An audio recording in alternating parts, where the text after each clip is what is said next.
നിൽക്കുന്നതിന്റെ കാര്യം എന്താണെന്നറിയാമോ? മനുഷ്യർക്കും ദൈവവും തമ്മിൽ മുഖാമുഖം കാണുവാൻ കഴിയത്തില്ല. മനുഷ്യനും ദൈവവും തമ്മിൽ ശത്രുവാണ്. നീ പാപിയും ഞാൻ വിശുദ്ധനുമായതുകൊണ്ട് നമ്മൾ തമ്മിൽ ബന്ധമില്ലെന്ന് തെളിയിക്കുവാൻ വേണ്ടിയിട്ട് അത്രേ ഈ തിരശ്ശീല തൂക്കിയത്.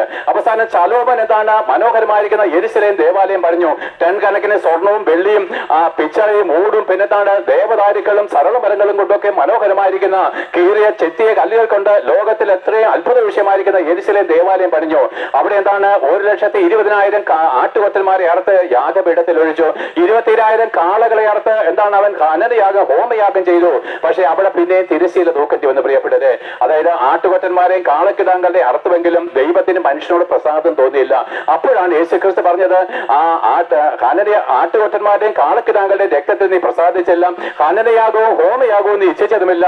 അപ്പോൾ ഞാൻ പറഞ്ഞു, ദൈവമേ, നീ എനിക്കൊരു ശരീരം തന്നിരിക്കുന്നു, നിന്റെ ഇഷ്ടം ചെയ്യുവാനായിട്ട് ഞാൻ വരുന്നു. അതേ പ്രിയപ്പെട്ട ദൈവത്തിന് പ്രസാദകരമായിരിക്കുന്ന യാഗം എന്നാണ് ക്രൂശിക്കപ്പെട്ട ക്രിസ്തു അത്രയും.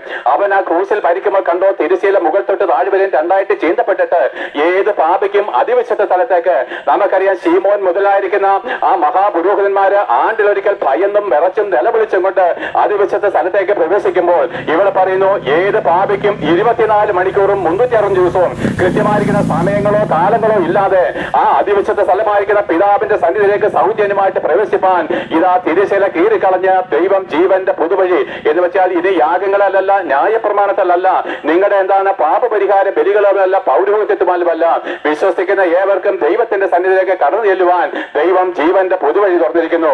അതുകൊണ്ടാണ് പൗലോസ് പറഞ്ഞത്, വിശ്വാസത്താൽ നീതീകരിക്കപ്പെട്ടിട്ട് നമ്മുടെ കർത്താവായിരിക്കുന്ന യേശുക്രിസ്തു മുഖാന്തരം നമുക്ക് ദൈവത്തോട് സമാധാനം വന്നിരിക്കുന്നു.